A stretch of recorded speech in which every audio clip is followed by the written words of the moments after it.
वन्द्यां श्रीगुरुरा श्रीयुता पदकारा श्रीगुरुना वैष्णवांश्च श्रीरूपसाग्रजाता सहगणो रघुनाथान्वितं सजीवं साद्वैतं सावधूतं परिजनसहितं श्रीकृष्ण चैतन्य देवं श्री राधा कृष्ण पादन सहगण ललिता श्री विशाखा सखींतांश्च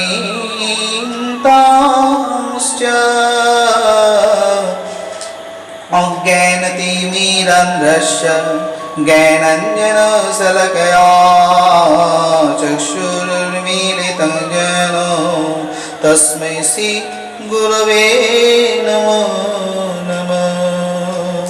आनंद नीलमय विग्रह हेमावदिव्य छवि सुंदराय कृष्ण प्रेम रस प्रदायिनी श्री चैतन्य चंद्राय नमो नमः।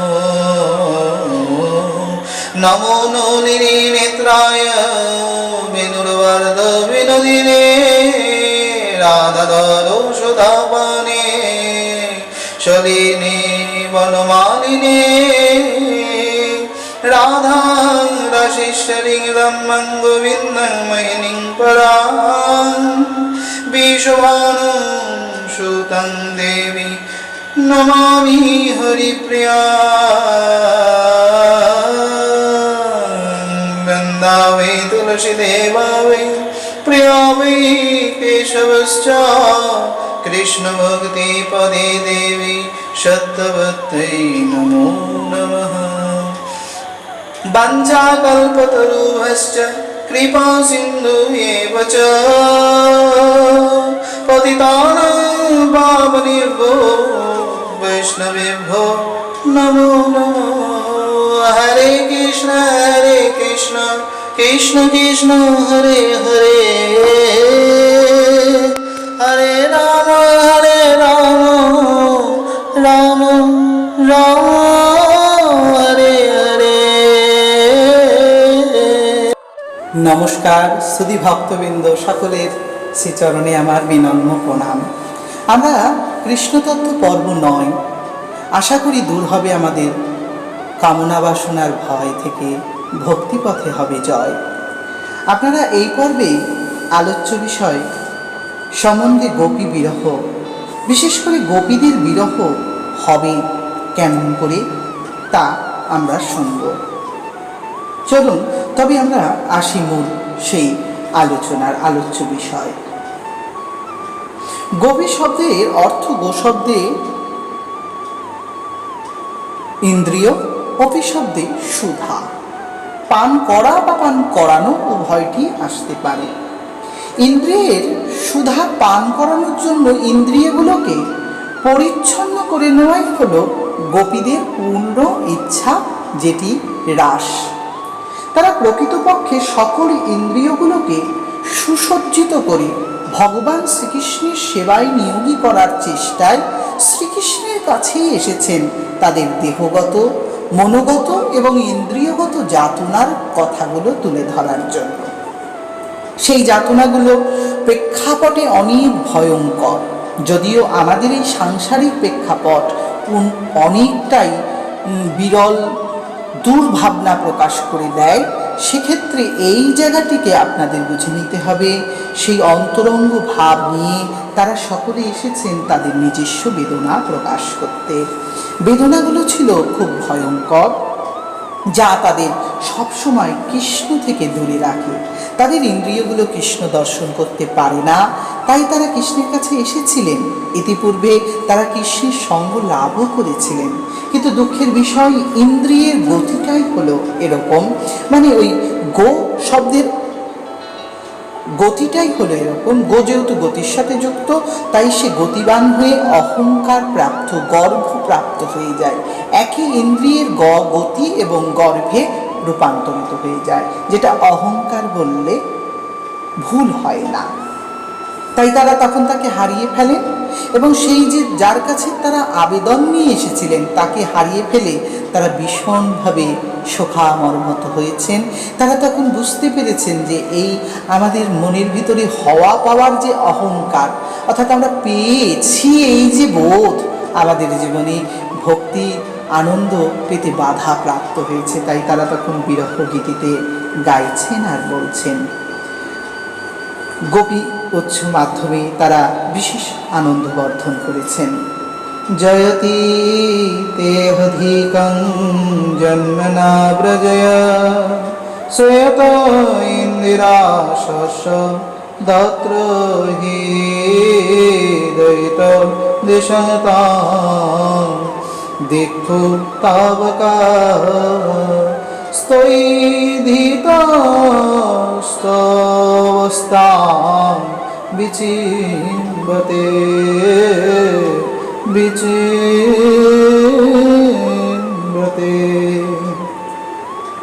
গোপীরা সকল আনন্দ অনুভূত।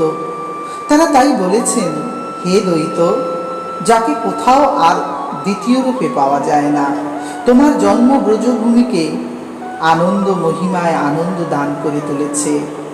আর তাই ভাগ্যদেবী ইন্দিরা এখানে সর্বদা বিরাজ করেন।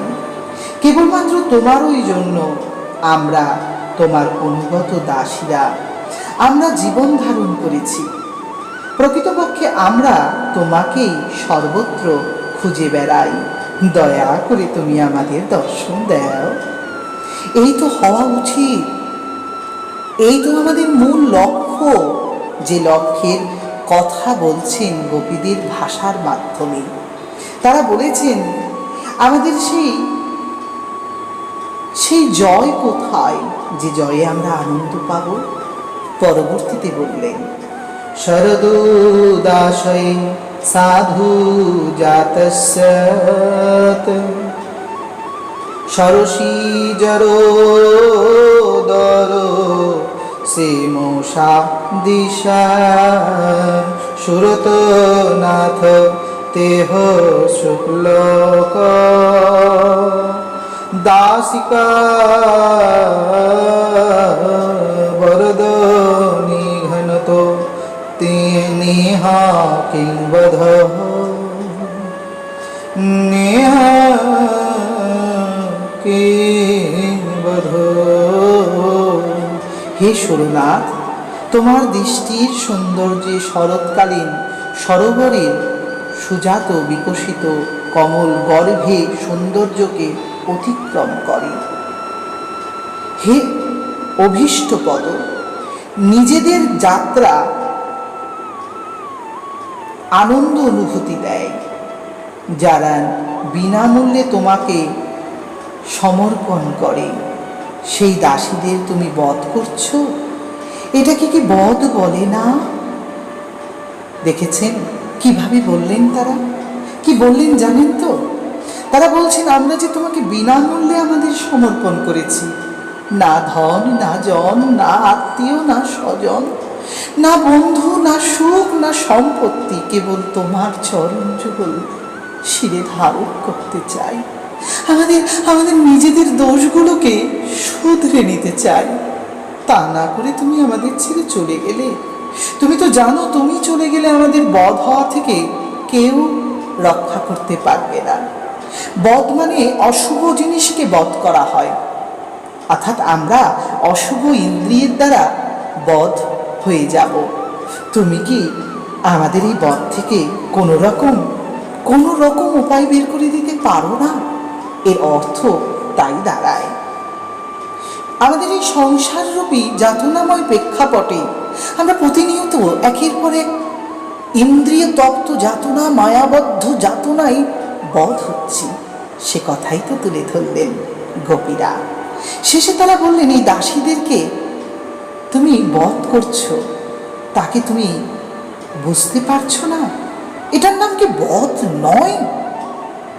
পরে দেখুন 3 নম্বর শ্লোকে গিয়ে বললেন, বিষজলয়া পায়া দাবলো রাক্ষসাদ বর্ষ মারুতাদৈব তানলা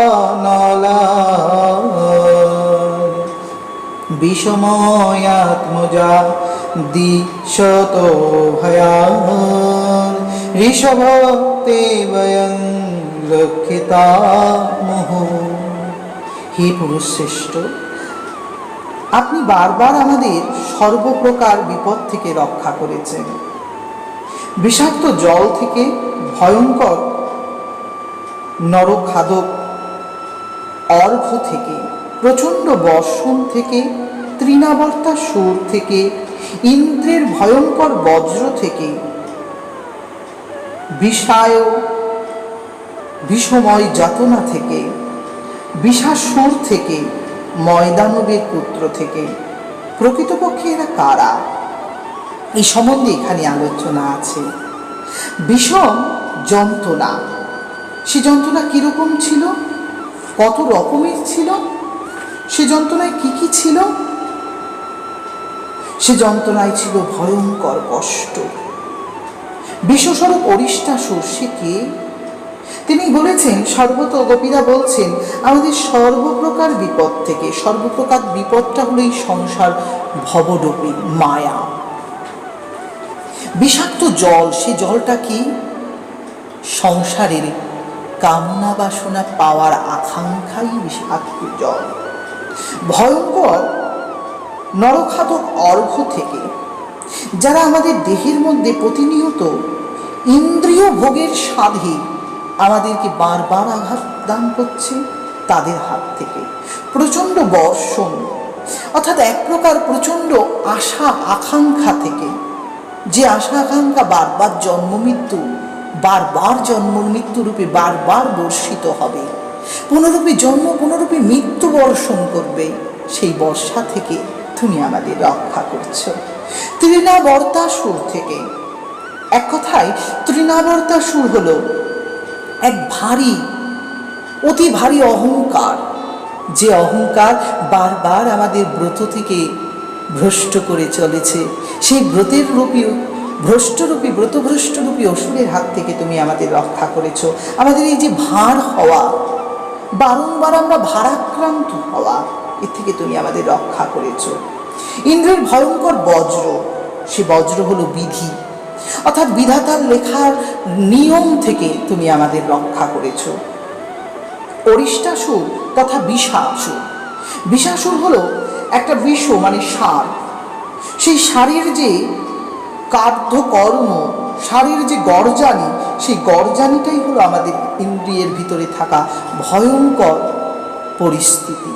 আমরাও তো অনেক সময় সার অংশ খুঁজতে গিয়ে অসার অংশেই আনন্দ অনুভব করি। আমরা সেই মূল সারকে খুঁজে পাই না, যাকে সার মনে করি সে আসলে আমাদের জন্য অসার। এই সংসার একটা ভয়ঙ্কর বিশ্বরূপী, সেই বিশ্বরূপী সংসার থেকে আমাদের রক্ষা করেছেন। ময়দানবের পুত্র থেকে আপনি আমাদের রক্ষা করেছেন। সেই ময়দানবটি হলো মায়ারূপী সংসার জঞ্জাল, আর সেই জঞ্জালে প্রতিনিয়ত নিয়ম চলছে, যেখানে এটার পরে সেটা, সেটার পরে ওটা, এইরূপ জঞ্জাল পুত্রদের হাত থেকে আপনি আমাদের রক্ষা করেছেন। এভাবেই তারা বুঝেছেন হয়তো। চতুর্থ শ্লোকে বলেছেন, ন খলু গোপিকা নন্দন ভাবান অখিল দেই নামন্তরাত্মদিক বিখন সাথিত বিশ্বগুপ্তয়েতে সখদিবান শাশ্বতাঙ্কুলে। হে সখে, সখে অর্থাৎ বন্ধু, তুমি কি আমাদের বন্ধু হতে পারো না? তুমি কেবল গোপী যশোদারী পুত্র নও, পরন্তু তুমি সকলের প্রাণীর অন্তর্যামী সাক্ষী স্বরূপ। যেহেতু ব্রহ্মা তোমাকে ব্রহ্মাণ্ড রক্ষার্থে অবতীর্ণ হতে প্রার্থনা করেছিল, তুমি তাই এখন শাশ্বত বংশে অবতীর্ণ হয়েছ। কালক্রমে এই ব্রহ্মাণ্ড মানে আমাদের প্রত্যেকটি জীবের অন্তরধ্বনি, অর্থাৎ তিনি আমাদের অন্তর্যামী, সেই অন্তর্যামীকে তিনি বলছেন, তুমি কারো ছেলে নও, তুমি কারো পুত্র নও, তুমি যশোদা নন্দনও নও, তুমি তো সকলের অন্তর্যামী রূপ সাক্ষী স্বরূপ।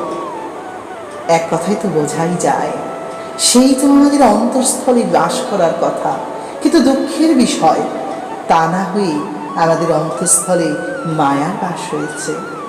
ব্রহ্মার নিয়ম অনুসারে আমাদের এই অবতীর্ণের কারণটা কি? ব্রহ্মায় ভগবান অবতীর্ণ কেন করছেন, ভগবানকে কেন আহ্বান করছেন? ভূভার হরণ করার জন্য। ভূভারে কাদের বাস? বলছে রাজাদের বাস। রাজারা কি করছে? দুষ্ট ব্যক্তি করছে। তেমনি আমাদের দেহের মধ্যে 10টি ইন্দ্রিয়ই রাজা, কেউ কম নয়। প্রতিটি রাজাই নিজেকে আপন মনে করে, নিজেকে শ্রেষ্ঠ মনে করে অন্যদের উপরে ভার সৃষ্টি করছে। আর সেই ভার স্বয়ং অন্তর্যামী কৃষ্ণ আমাদের দূর করবেন বলেই তো এই প্রার্থনা ব্রহ্মা আমাদের জন্যই করেছেন। কারণ তো তিনি অবতীর্ণ হয়েছেন আমাদেরই ভিতরের, আমাদের এই দেহগত ভুবনটির ভার হরণ করার জন্য। আসুন পঞ্চমটি আস্বাদন করি। বিরচিতা ভয়ং বিশিধুর্যতে চরণমীয়সাং সংস্মৃতে ভয়া করসরোরুহং কান্ত কামদং শিরসি ধেয়িন কিসি করগোহং। হে বৃষিশ্রেষ্ঠ, বৃষিশ্রেষ্ঠ অর্থাৎ বিষ্ণু তত্ত্বের শ্রেষ্ঠ তত্ত্ব তুমি। তোমার পাদপদ্ম সদৃশ্য হতস্থ যা লক্ষ্মী দেবীর করদ্বয় গ্রহণ করেছে, অর্থাৎ তোমার সেই চরণে যেখানে লক্ষ্মী দেবী তার চরণ হস্ত ধারিত করেছেন, সেবায় যুক্ত করেছেন, যা সংসার ভয়কে ভিত তোমার সেই পাদপদ্মে শরণাগত অভয় দান করে, অর্থাৎ সংসারীদের ভয় দূর করে। হে কান্ত, সেই আকাঙ্ক্ষা পূর্ণকারী করকমল আমাদের মস্তকে স্থাপন করে। একাধারে আপনাদের মনে হয় না, জিজ্ঞাসা হয় না, এরকম কথা কেন কবিরা বলছেন? তারা তো কামনা পূর্ণ করবেন, মস্তকে মাথা হাত দিয়ে কি লাভ? আপনাদের বুঝে নিতে হবে সে মস্তকে কেন হাত দিতে বলছেন। প্রথমত তিনি হলেন পদ্ম সদৃশ্য। পদ্ম দিনের বেলায় ফোটে, সন্ধ্যায় গুটিয়ে যায়। আর সেই পদ্ম সদৃশ্য ভগবান সাক্ষাৎ আমাদেরকে বুঝিয়েছেন তিনি সকল অবস্থায় কমল। তার চরণ কমল, নয়ন কমল, বদন কমল, হস্ত কমল। তিনি কমলের সাথেই ব্যাখ্যা হয়েছে। আর এই কমল কেন? কমলের উত্তর অর্থ হল আমাদের হৃদয়রূপী ভ্রমরকে তার ভিতরে নিয়োজিত করা, আমাদের মনরূপী ভ্রমরকে তার সঙ্গে যুক্ত করে নেওয়া, আমাদের দৃষ্টি ও ইন্দ্রিয়রূপী ভ্রমরগুলোকে একত্রে তার দিকে নিয়ে যাওয়া। সেই কমলাভ ভগবান কৃষ্ণকেই আমরা প্রার্থনা করি। তাই তার কাছে বলা, তোমার ওই কর কমল পদ্ম আমাদের মস্তকে স্থাপন করো। কারণ আমাদের মন, বুদ্ধি, চেতনা সব ভ্রমর চারিদিকে চলে গেছে।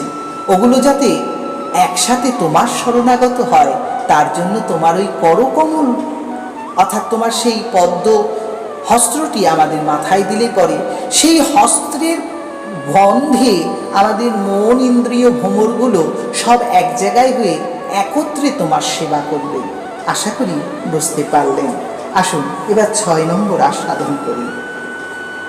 ব্রজজনাতিহানং বীরযোষিতা নিজ জন সময় ধবংসনস্তি মত য ভজ সখে ভবত কিঙ্করী সমন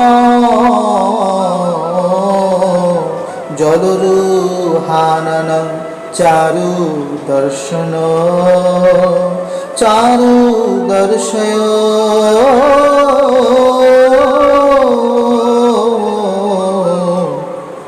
হে ব্রজজনের দুঃখ বিনাশক, হে নারী জাতির বীর পুরুষ, তোমার হাস্য ভক্তগণের গর্ভ নাশ করে।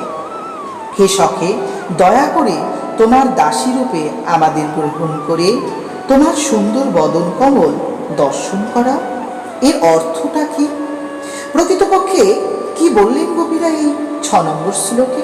তারা বললেন, ব্রজজনের, ব্রজ শব্দের অর্থ হলো পূর্ণ রূপে ভগবানের চরণে অনুভূত হওয়া।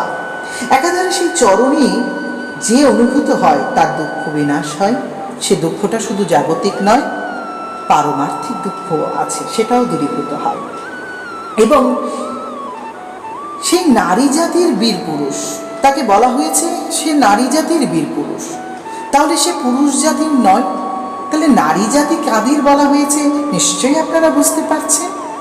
নারী হলো জগতের সমস্ত জীব তথা সমস্ত প্রকৃতির পুরুষই হোক প্রকৃতির নারী হোক, তারা সকলে একত্রিত নারী, যাদের সমাচারটা হচ্ছে হবে ব্রহ্মচারী। তারা আনন্দে কৃষ্ণের সমচারী হবে, কৃষ্ণের সঙ্গে ভাষ্য হাস্য রস্য আস্বাদন করবে। একাধারে এটাই হলো সেই বীর পুরুষ আর এই জাগতিক নারীদের মহিমান্বিত কথা। তোমার হাস্য ভক্তগণের গর্ভ নাশ করে। কিভাবে ভগবানের হাসি গর্ভ মানে অহংকার নাশ করে? এই হাসি হলো জনমোহিনী মায়া, আর মায়ার ছলনায় যে পড়েছে তার ভগবান পাওয়ার গর্ভটা অবশ্যই নাশপ্রাপ্ত হয়। হে সখে, দয়া করে তুমি আমাদের দাসী রূপে গ্রহণ করো। এই কথার অর্থেই বুঝতে পারছেন যে আমাদের উনি এখনো গ্রহণ করেননি বা গোপীদের গ্রহণ করেননি। যতক্ষণ না গ্রহণ করছে ততক্ষণ পর্যন্ত তার হাস্য বারবার আমাদেরকে অহংকার নাশ করার চেষ্টা করে যাবে। আমরা যদি সেই হাস্যকে দূরীভূত করে, আমরা আমাদের সেই জনমোহিনী মায়াকে দূরীভূত করে আমাদের গর্ভকে নাশ করতে পারি, তার জন্যই অনুরোধ করে বলছেন, তোমার এই সুন্দর বদন কমল দর্শন আমাদের দাও। আবার বলছে সেই কমল, কমল শব্দের কথা আমি আগেই বলেছিলাম, যা মনরূপী ভ্রমর তথা ভ্রমরকে কমল আকর্ষণ করে মধু সঞ্চয় করার জন্য বা মধু গ্রহণ করার জন্য। সেই কমল যখনই, সেই সুন্দর বদনরূপী কমলের যখন আমাদের মন একত্রিত হবে, তাহলে কিন্তু তখন ওই করকমল থেকে বদন কমলে পরিভূত হবে, অর্থাৎ মন আবার আর একটা পদ্ম খুঁজবে। কারণ একটা পদ্মে মন সবসময় স্থির থাকে না, সেক্ষেত্রে মন বারবার চঞ্চল হবে, সেক্ষেত্রে তারা বলেছেন বদন কমল।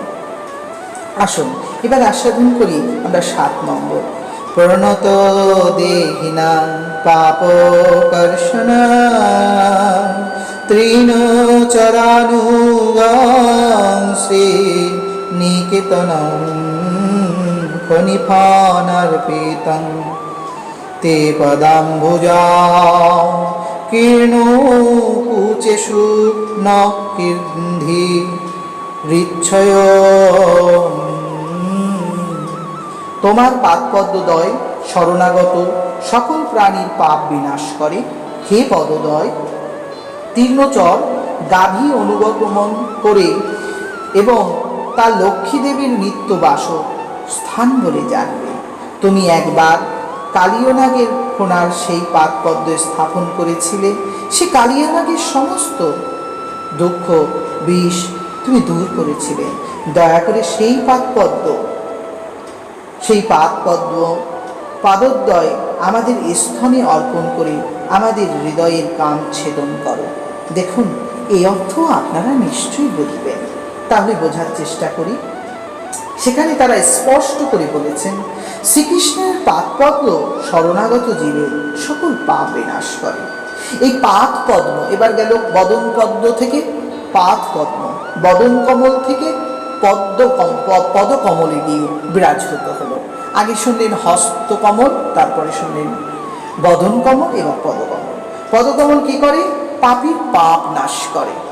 এমন একটা মধু দেয় যে মধু খেলে পরে আর জীবনে পাপ করার ইচ্ছাই থাকে না। সেই মধুস্বরূপ চরণদ্বয়কে স্পর্শ করে জীবের ভাব অনুভূত হয়। পদদ্বয় দ্বারা তিনি লক্ষ্মী দেবীকে বাস দিয়ে থাকেন, অর্থাৎ সেই লক্ষ্মী একই লক্ষ্যে তার সেবা করে থাকেন। আর একাধারে বলেছেন, কালিয়নাগের উপরে ভগবান নৃত্য করেছিলেন সেই পদ দিয়ে, অর্থাৎ চরণ দিয়ে।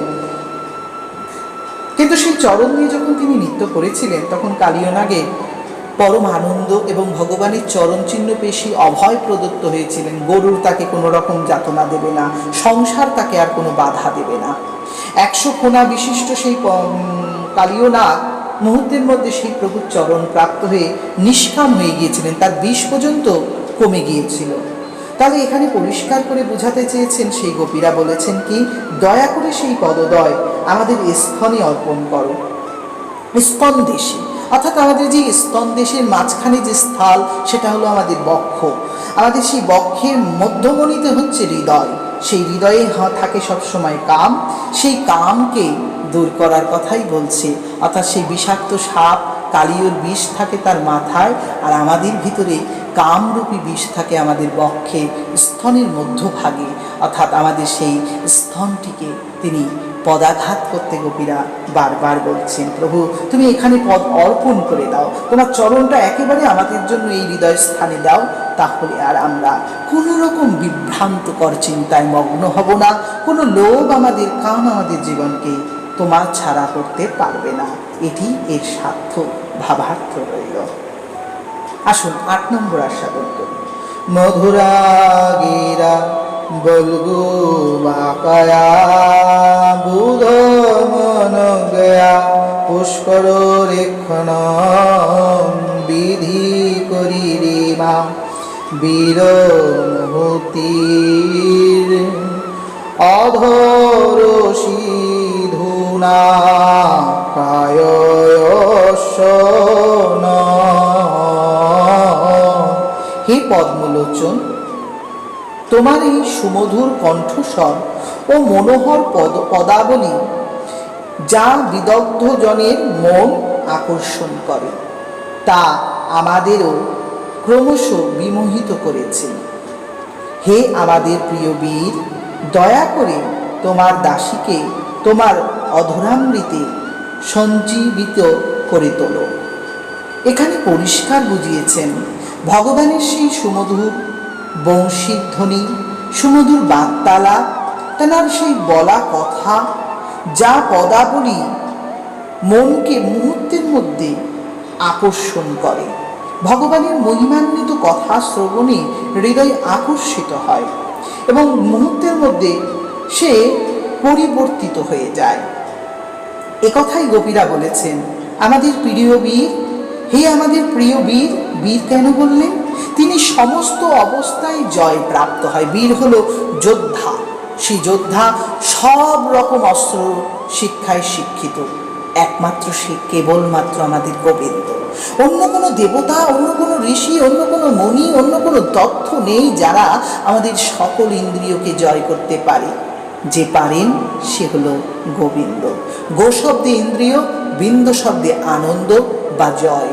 যেখানে তিনি আমাদের ইন্দ্রিয়গুলোকে আনন্দ বা জয় করে নিতে পারেন, তাকেই বলা হচ্ছে হে প্রভু, তুমি তোমার অধরামৃত অর্থাৎ তোমার কথা দিয়ে আমাদের জীবনকে সঞ্জীবনী সুধা যেমন মুহূর্তের মধ্যে জীবনকে উন্নত করে, পুনরাজ্জীবিত করে, ঠিক সেইভাবে আমাদেরকে তোমার ওই অধরামৃত দিয়ে আমাদেরকে সঞ্জীবিত করো।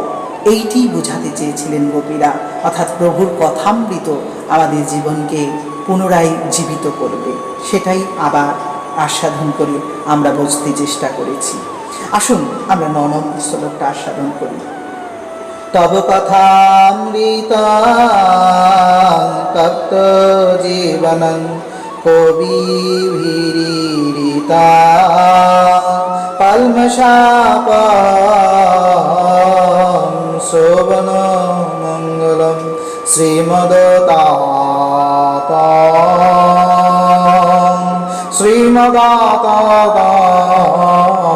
শ্রীমদাতাং ভুবি গীর্ণন্তে যে ভুরিদা জনা।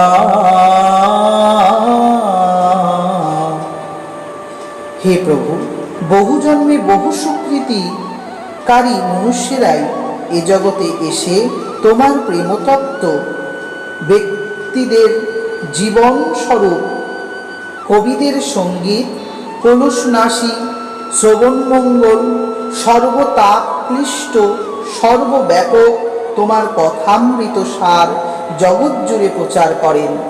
তারাই সর্বশ্রেষ্ঠ দাতা।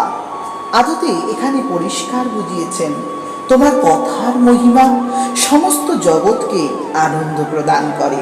হে প্রভু, মনুষ্য জীবনের শ্রেষ্ঠ লাভ তো সেখানেই। তাদের মতন দাতা আর কে আছে যারা প্রেম তত্ত্ব আনন্দ অনুসন্ধান করে, যারা কবি সঙ্গীত কলসনাশী শ্রবণ মঙ্গল তথ্য সমস্ত জীবকে প্রদান করে। সেই সর্বশ্রেষ্ঠ দাতাদের স্বরূপ যে তুমি প্রভু। এখানে পরিষ্কার বোঝানো হয়েছে ভগবানের কথার মহিমা এবং কথা দানকারীর মহিমা। যাই হোক, আসুন 10 নম্বর শ্রবণ করি।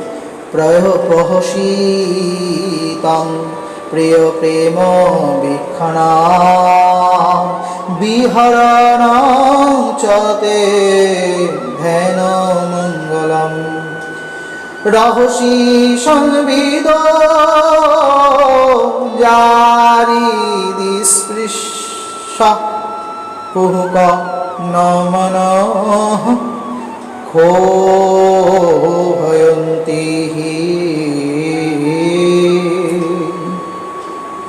তোমার হাস্য, তোমার মধুর প্রীতিময় দৃষ্টি, অন্তরঙ্গ লীলাসমূহ, তোমার সঙ্গে উপভোগ করা ব্যক্তিগত কথাগুলি, এই সমস্ত কিছুই নিবিষ্ট চিত্তে স্মরণ করা ও মঙ্গলজনক, আর তা আমাদের হৃদয়কে স্পর্শ করে।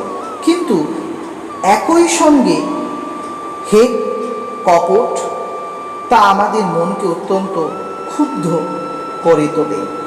এখানে বোঝানো হয়েছে ভগবানের হাসি যে একবার দেখেছে, ভগবানের মধুর প্রীতিময় দৃষ্টিতে যে একবার পড়েছে, অন্তরঙ্গ লীলাতে যিনি প্রবেশ করেছেন, তার মতন গোপ ইন্দ্রিয়, যার ইন্দ্রিয়গুলো অন্তরঙ্গ অনুভব করে, সবসময় মনে মনে ভগবানের সঙ্গ করে, ভগবানকে জড়িয়ে ধরে, ভগবানকে আনন্দ দান করে, ভগবানের চরণ সেবা করে, ভগবানের দৃষ্টির দিকে তাকিয়ে থাকেন অন্তর্ভাবে, সেই সমস্ত ব্যক্তিদের মন সবসময় আনন্দ অনুভব করে। কিন্তু একদিকে আনন্দ, আর একদিকে কিন্তু সেই কপট কৃষ্ণের জন্য তাদের মন ক্ষুব্ধ হয়। ক্ষুব্ধের কারণ তারা পাচ্ছে না, সবসময় মনকে বসে রাখতে পারছে না, সবসময় তাকে দেখতে পাচ্ছে না, এটাই তাদের ক্ষুব্ধ হওয়ার কারণ।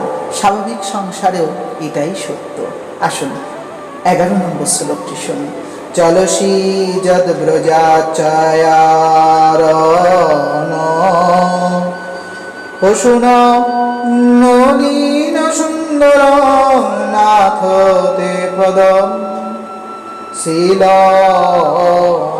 শীলতীনাঙ্কুরৈ শীদতীতিন কলিলতাং মনঃ কান্ত গচ্ছতি।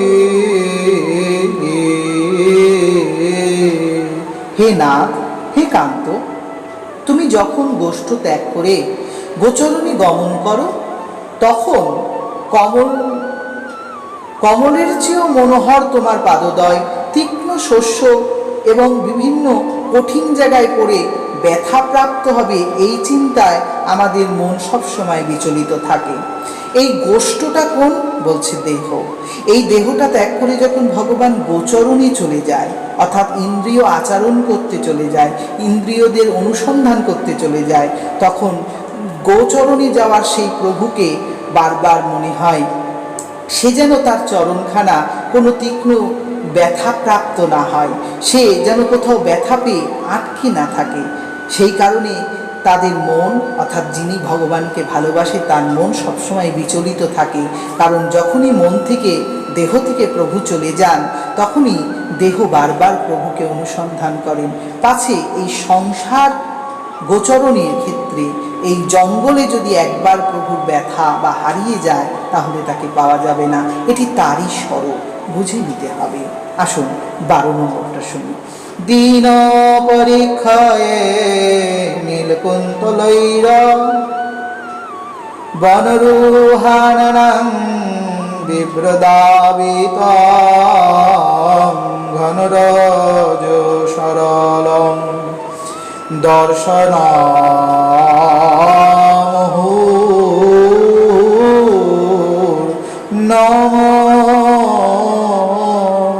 মনসীন শরণ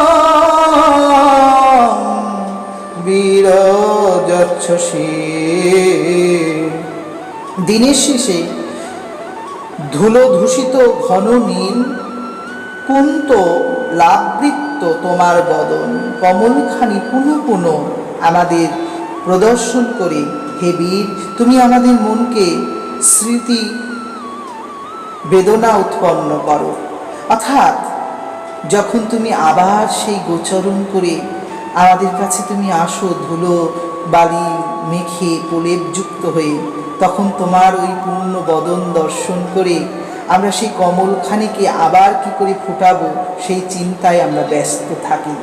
একাধারে বলাই যেতে পারে, যদি মন কখনো বশে চলে আসে তখন মনের মালিকও এসে পড়ে, আর মালিক আসলে সেই মালিককে পরিচ্ছন্ন সেবা দেওয়ার জন্য স্মৃতির গোচরণ করা, স্মৃতি বেদনা উৎপন্ন করা, অর্থাৎ পূর্বে সাধুগুরুর আদেশগুলো হরি কথাগুলোকে মনে পড়ে সেই নিয়মগুলোকে পালন করার কথাই গোপীরা এখানে বললেন। আসুন 13 নম্বর শ্লোককে আস্বাদন করি। প্রণত কামদান পদ্ম যাচিতা ধরণী মণ্ডলং ধ্যায়মাপদি চরণ পঙ্কজং সন্তমঞ্চ তে রমণ স্তনিষু পায়াধিহানা। ব্রহ্মার আরাধিত তোমার সেই পাদপদ্ম সকল প্রণত জনের আকাঙ্ক্ষা পূর্ণকারী, পৃথিবীর ভূষণ স্বরূপ পরম সুদায়ক, তারা আপাতত কালে ধ্যানে যথাযথ বিষয় বলে জেনে রেখো। হে রমণ, হে দুঃখহারী, দয়া করে সেই পাদপদ্ম আমাদের স্তনে অর্পণ করুন। দেখুন আরেকবার বলেছেন, স্তনেই অর্পণ করতে বলেছেন, কোথাও আর নয়। তারা বলেনি আমাদের মাথায় দাও, মাথায় দিলে কাজ হবে না, কারণ আমাদের স্তনেই তো আমাদের সমস্ত, বক্ষস্থলেই তো আমাদের সমস্ত কিছু বিরাজভূত। আমাদের মন শুদ্ধ করার জন্য আমাদের বক্ষস্থলেই আঘাতপ্রাপ্ত হতে হবে, যেখানে আমাদের হার্ট থাকে, যেখানে আমাদের থাকার সব থেকে বড় সেই হৃৎপিণ্ডটা থাকে, যে হৃদয়টা থাকে, সেই হৃদয়স্থল, সেই স্তনে। আপনারা স্তন মানে মনে করে বসবেন না কোনো সাংসারিক নারী বা পুরুষের কথা। এখানে কিন্তু সম্পূর্ণ জ্ঞান এবং বৈরাগ্যের পীঠভূমি হলো হৃদয়স্থান। আমরা হৃদয়ই জ্ঞানকে ধারণ করি এবং বৈরাগ্যকে ধারণ করি। সেই জায়গাটাতে চরণ কমল দিতে প্রার্থনা করেছেন, কারণ ওই চরণ সমস্ত সাধু সন্তদের ধ্যানের যথাযথ বিষয় বলে জানবেন। প্রণত জনীদের এটাই কেবল আকাঙ্ক্ষা, যেন আমরা ওই চরণ খানা পাই। বলি চরণ ছাড়া করোনা গো, আমরা চরণ তলেই শরণ নেব, দিনে দিনে তোমার হব। তুমি আমার, আমি তোমার, ভাবি মনে মনে, চরণ যুগল স্মরণ করি মরণে বাচনে। তুমি আছো, তুমি রবে সবার তরে, তোমার চরণ শিরে নেব, যাব তব দ্বারে। এমনই তো ভাবের উদ্বোধন। আসুন আমরা 14 নম্বর শ্লোকটা শ্রবণ করি। সুরত বর্ধনং শোকনাশানাং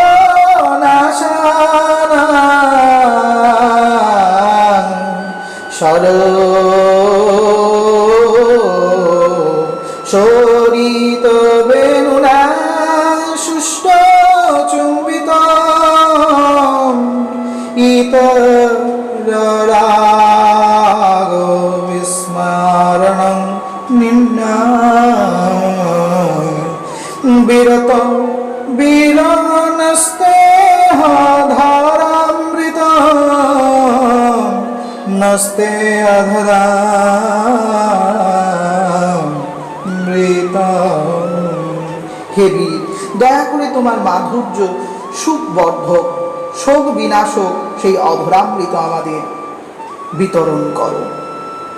সেই অমৃত মনুষ্যের জন্য আসক্তি বিসরণ ঘটায় এবং তোমার ধ্বনিত সেই বেণুর দ্বারা সুষ্ঠুভাবে তা আস্বাদন করা যায়। দেখুন কি উত্তমভাবে বলেছেন তারা, ভাবটাকে বুঝুন। তারা বলেছেন, হে বীর, তোমার সেই অস্ত্রটা ব্যবহার করো, যে অস্ত্র দিলে আমাদের মুহূর্তের মধ্যে সব সঠিক হয়ে যাবে। তরবারিটা বের করো। সেই তরবারিটা কি বলছে? বংশী।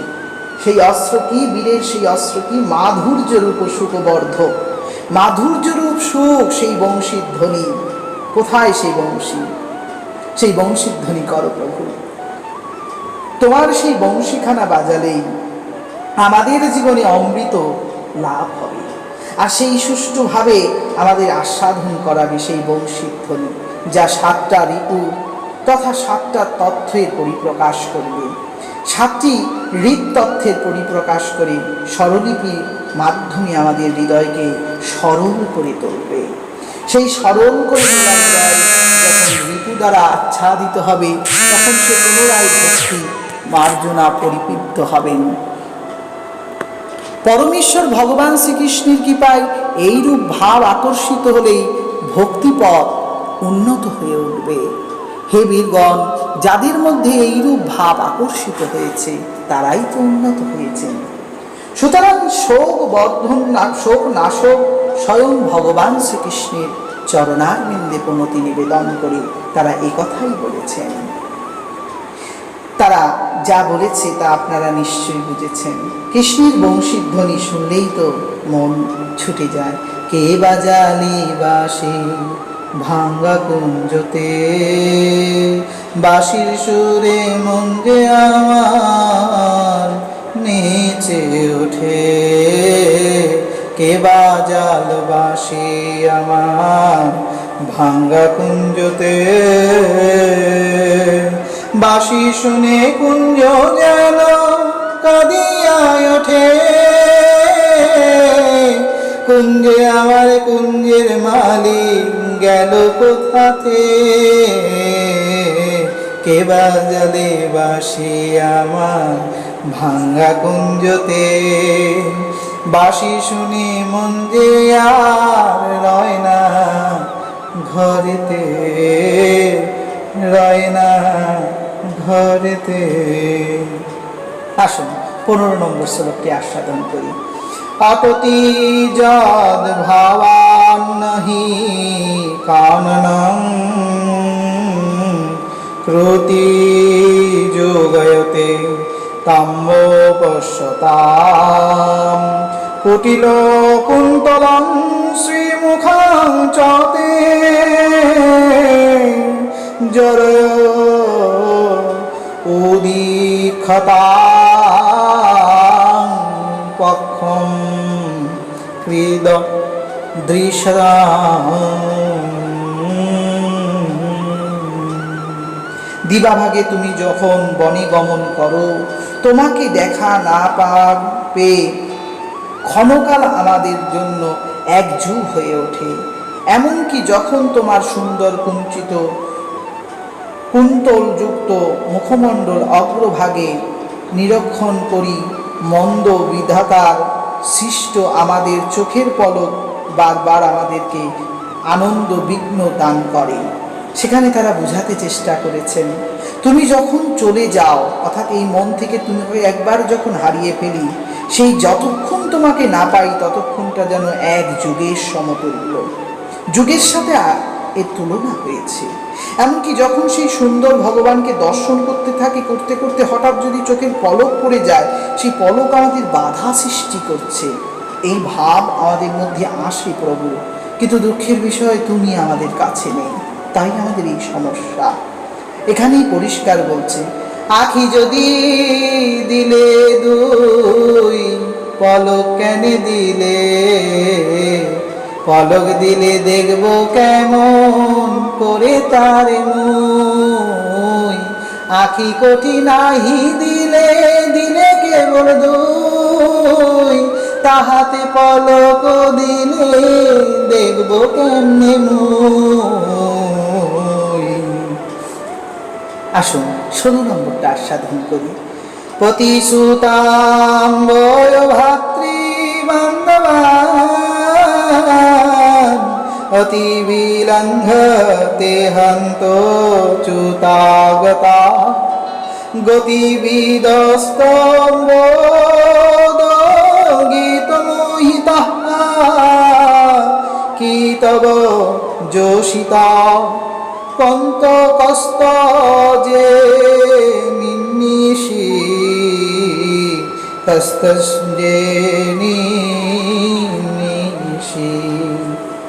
হে অচ্যুত, তুমি ভালো করেই জানো কেন আমাদের এখানে তুমি এসেছিলে বা আমরা এসেছি। তোমার মতন সৎ ছাড়া আর কেউ তা জানে না। কে আর বাঁশি উচ্চ গীতে মোহিত করে মধ্যরাত্রে আমাদের যুবতীদের এখানে এনেছ এবং পরিত্যাগ করেছ? কেবল তোমার দর্শন করার জন্যই আমাদের পতি পুত্র গুরুজন ভ্রাতা আত্মীয় স্বজনদের সম্পূর্ণরূপে আমরা অগ্রাহ্য করেছি। এখানে পরিষ্কার একটা দিক কিন্তু আলোকিত করেছেন তারা পরিষ্কার করে বলেছেন সেই অচ্যুত ভগবান শ্রীকৃষ্ণের উদ্দেশ্যে, যার ডাকে আমরা এই জগৎ সংসারে এসেছি। তিনি যখন আমাদের একটু ভক্তির আনন্দ দিয়ে বংশীধ্বনি করেন, আমরা তখন মনে মনে ভাবি এই বংশীধ্বনিটা কি জানেন তো, একটু হরিভক্তের মুখ থেকে হরিকথা শ্রবণ। সেই হরিকথা শ্রবণ করলেই আমাদের মন খুব মুহূর্তের মধ্যে তার কাছে সমস্ত সমর্পণ করতে চলে যায়। কিন্তু যেই সমর্পণ করবে বলে মন করে, তখন ওই হরিকথা বলনেওয়ালা ব্যক্তি হরিকথা বন্ধ করে দিয়ে পুনরায় সে আবার আর এক জায়গায় হরিকথা বিলাতে চলে যায়। পাছে এই সময় আমাদের অবস্থা যা হয়, ঠিক গোপীরা সেই অবস্থাটাই তুলে ধরেছেন। তারা বলছেন, অপি সুধা পান করে পান করাবো যখন, তখন তুমি আমাদের ছেড়ে চলে যাও। তুমি জানো আমরা কত গুরুত্বপূর্ণ জিনিস ত্যাগ করে এসেছি, আপনারাও তাই করেন নিশ্চয়ই। যখন কোনো ভাগবত আসরে যান বা কোনো মাধ্যমে হরিকথা শোনেন, তখন পতি পুত্র গুরুজন ভ্রাতা সকলকেই তো সেই মুহূর্তের জন্য অগ্রহ করে রাখতে হয়, বলুন না?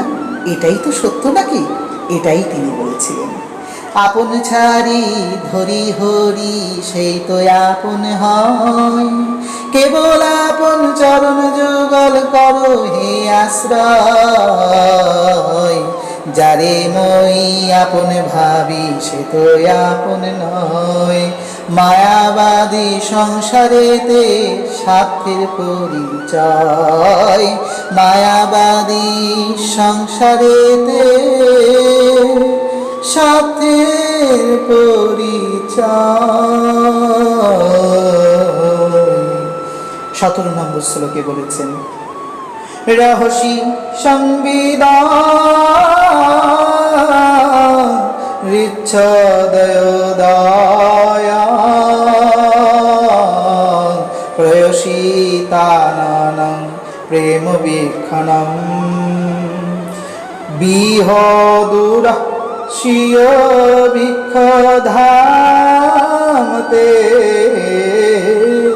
মুহুরতি স্পৃহা মুহূর্তে মন।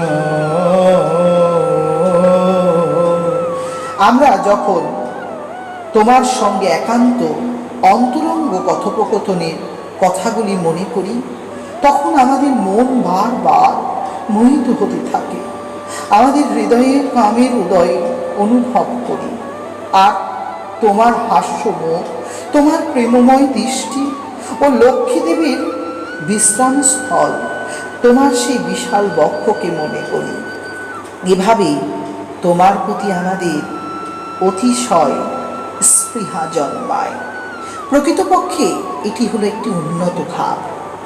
যখন আমরা ভগবানের কথা শ্রবণ করি, যখন আমরা ভগবানের কথা অন্তরঙ্গ ভক্তির মুখ থেকে শুনি, তখন মনে মনেই আমরা বারবার মোহিত হতে থাকি। আমাদের হৃদয়ে তখন একটা কামনা আসে। সে কামনা কিন্তু কোনো স্বার্থের নয়, নৈব স্বার্থ। কেবল কি কাম জানেন? তুমি কবে দেবে তোমার ওই দর্শন, তোমার চরণে পড়িয়ার ভজিব তোমার নাম সংকীর্তন। এরূপ সেই দৃষ্টি, যে দৃষ্টি আমার মধ্যে পড়লে আমার সৃষ্টির আনন্দ অনুভব হবে। সেই হাস্য, যে হাস্য পড়লে আমার মধ্যে আমার মধ্যে নিলজ্জ ভাব দূরীভূত হবে। লক্ষ্মীদেবীর বাসু বিশ্রামস্থল সেই বক্ষস্থলের কথা মনে করে আমি অবাক হই সেই পদ্মচিহ্ন দেখে, যে পথ চিহ্ন ভৃগু পদচিহ্ন, অভিমান ত্যাগ করার চিহ্ন। ভক্তবৎসল প্রভুর এই মহিমা আমি দর্শন করি। তখন আমার মধ্যে অতিশয় স্পৃহা জন্মায়। স্পৃহা মানে বোঝেন তো, আরও কিছু জানার ইচ্ছা। এই ইচ্ছাই তো বারবার আপনাকে জানার দিকে নিয়ে যায়। চলুন এবার আমরা 18 নম্বর শ্লোকটি শ্রবণ করি। ব্রজবন কষা ব্যক্তি রঙ্গতে বীজিনা হন্তরালা বিশ্বমঙ্গলা তেজ মনকা চানস্তাৎস্প্রিয়াত্মনা স্বজন হৃদুরুর্যা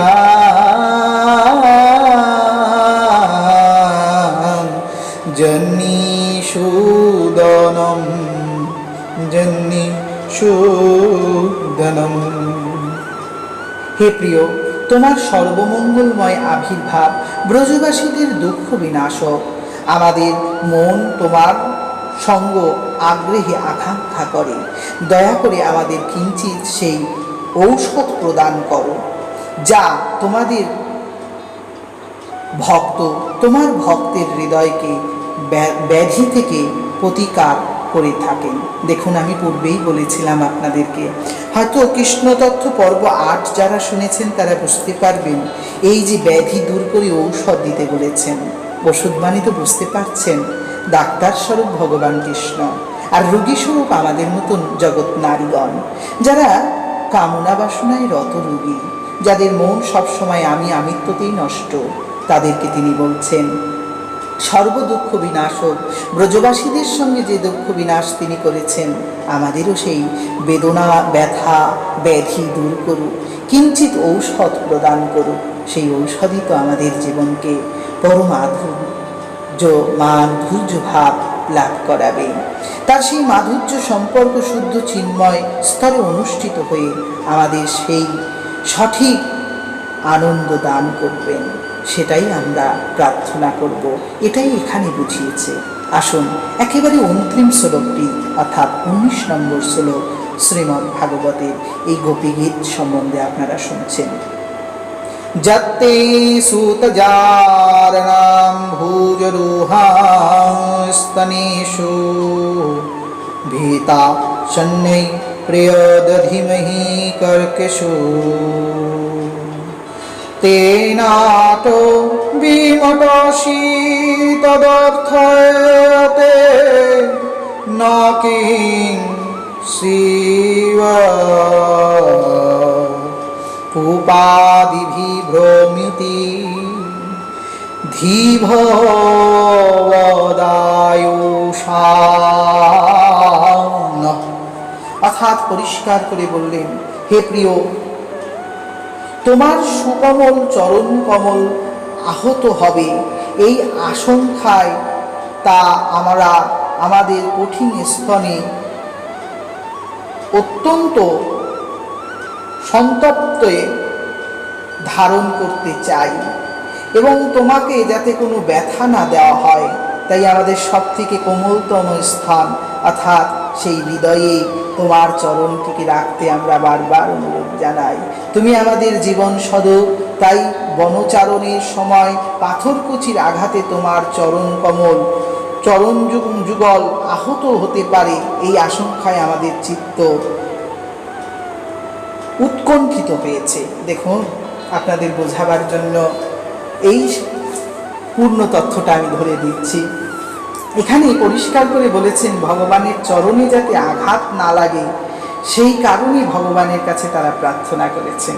তারা আশঙ্কা করছেন যে পাথরকুচিতে গোচরণ যখন করবে, গোচরণ মানে আমাদের ইন্দ্রিয়গুলোকে যখন তিনি জাস্টিফাই করবে, আমাদের ইন্দ্রিয়গুলো যখন ঘুরবে, সেই ঘোরার সময় হঠাৎ যদি আমাদের ইন্দ্রিয়গুলোতে একটা পাথর হয়ে গিয়েছে, বিশাল ভয়ঙ্কর পাথর, তাদের প্রত্যেক তীক্ষ্ণ ধার, এক একটা ধারে এমন ধার, সেগুলো ওই কাটার থেকেও ভয়ঙ্কর যন্ত্রণা দিতে পারে। সেই ভয় গোপীরা হৃদয় পাচ্ছেন।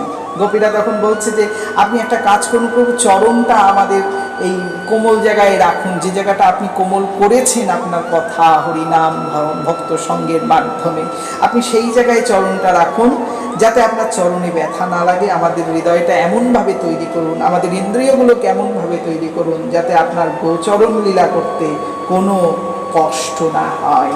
আমাদের ইন্দ্রিয়রূপী গো এবং আমাদের আচরণ, এই দুটো একসাথে মিলিয়ে গো আচরণ অর্থাৎ ইন্দ্রিয়ের আচরণগুলো সঠিক করে দেওয়ার জন্য আপনার কাছে আমরা অনুরোধ জানাচ্ছি। আপনি আমাদের অনুরোধ শ্রবণ করুন এবং আপনি আমাদের কৃপা করুন দয়াময়। আমাদের সেই হৃদয়কে কোমল থেকে কোমল, আমাদের ইন্দ্রিয়গুলোকে আপনার চরণের উপযুক্ত করে তুলুন। কারণ আমাদের এই কাঁটাময় পাথরকুচিময় এই দেহ, যেখানে আপনি যেখানেই রাখবেন চরণ, সেখানেই আঘাত পেতে পারেন। দয়া করে আপনি চরণ অন্য কোথাও রাখবেন না, আমাদের বক্ষস্থলে রাখুন। যেই নির্মল বক্ষস্থলে আপনার চরণ যখন একসাথে পড়বে, তখন সে আরও উন্নত হবে এবং শান্ত আনন্দ অনুভব করবে। এটি ছিল এই আনন্দের অনুভূতি। রাস শব্দের অর্থটা সম্পূর্ণ অভিলাষ। যাই হোক, আপনারা সকলেই এই রাস আস্বাদন করেছেন বা করবেন।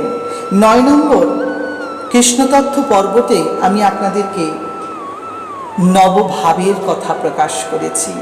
আপনারা আশা করি এই ভাবগুলোকে আস্বাদন করবেন এবং আনন্দে প্রভুকে এভাবেই হয়তো বলবেন। শ্যাম সুন্দর গিরিধারী মানস মধুবনে মধুমাধবী সুরে মুরলী বাজাও বনচারী। শ্যাম সুন্দর গিরিধারী মধুরাতে হৃদয়ে এসো, মাধবী চাঁদ হয়ে এসো, হৃদয়ে তুলিও ভাবের উজান, রস যমুনা বিহারিণী। শ্যাম সুন্দর গিরিধারী, শ্যাম সুন্দর গিরিধারী। অন্তর মন্দিরে প্রীতি ফুল সজ্জায় বিলাস কর লীলা বিলাসিনী। শ্যাম সুন্দর গিরিধারী, শ্যাম সুন্দর গিরিধারী। আখি প্রদীপ জ্বালিয়া শিহরি জাগিয়া রব, শ্যাম তব রূপ প্রেয়সী, শ্যাম তব রূপ প্রেয়সী। শ্যাম সুন্দর গিরিধারী, গিরিধারী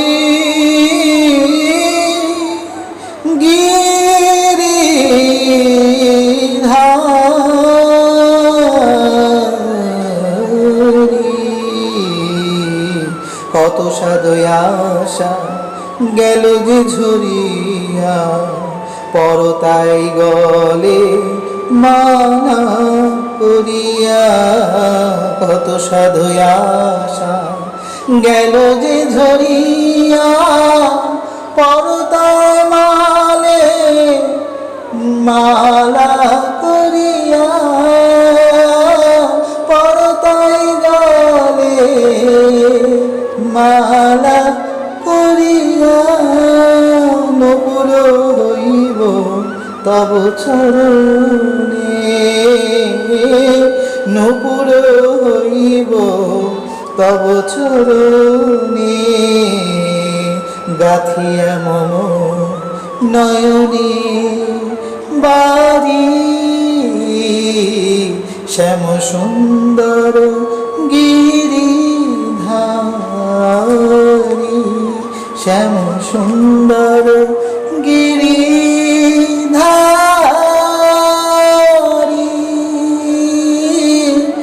শ্যাম সুন্দর গিরি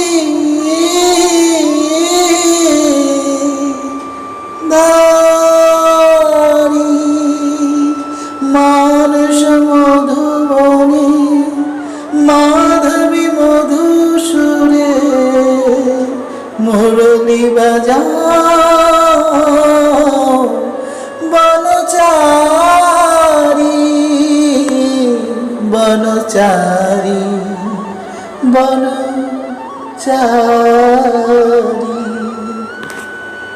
वंशाकल्पतरुभ्यश्च कृपा सिन्धुरेव च पतितानां पावनेभ्यो वैष्णवेभ्यो नमो नमो याजत वैष्णवाचो সেবাকারে করি নমস্কার হইয়াছেন হবেন যত গৌর ভক্ত বৃন্দ একবার রাধা কৃষ্ণ প্রেমানন্দে বল রাধে গোবিন্দ প্রেম সে একবার বলুন রাধে রাধে।